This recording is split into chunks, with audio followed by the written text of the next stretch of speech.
বন্ধুরা, আজকে তোমাদের একটি গল্প শোনাবো। সেই গল্পের নাম ডালিম কুমার ও কঙ্কাবতী। এক ছিল রাজপুত্র, তার নাম ডালিম কুমার। তার ছিল এক পঙ্খিরাজ ঘোড়া। ঘোড়ায় চড়ে সে দেশ বিদেশ ঘুরে বেড়াতো। একবার ঘুরতে ঘুরতে সে অচিনপুরে চলে এলো। তার খুব ক্লান্ত লাগলো। সে গাছের ছায়ায় ঘুমিয়ে পড়ল। সেই গাছে থাকতো ব্যঙ্গমা আর ব্যঙ্গমী। তারা কথা বলছিল। জানো রাজকন্যা কঙ্কাবতীর কি হয়েছে? কি হয়েছে? ডালিম কুমারের ঘুম ভেঙে গেল।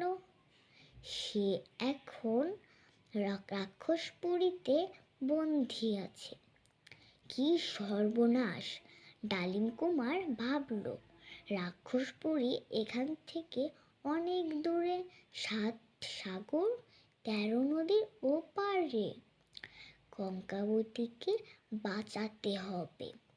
ডালিম কুমার 7 সাগর 13 নদী পার হলো। তারপর রাক্ষসপুরীতে পৌঁছালো।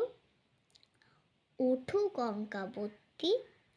তখন কঙ্কাবতী সোনার পালঙ্কে ঘুমিয়ে আছে। কিছুতেই তার ঘুম ভাঙছে না। ডালিম কুমার দেখতে পেল কঙ্কাবতীর মাথার কাছে রূপার কাঠি আর পায়ের কাছে সোনার কাঠি। তখন ডালিম কুমার মাথার কাছে নিয়ে এলো সোনার কাঠি, পায়ের কাছে নিয়ে এলো রূপার কাঠি। অমনি কঙ্কাবতী উঠে পড়ল। কি সর্বনাশ!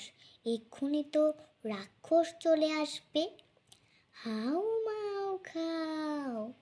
ও তখনই রাক্ষস ঘরে ঢুকলো। সাথে সাথে ডালিম কুমার বের করলো তরবারি। এভাবে রাক্ষস মারা যাবে না।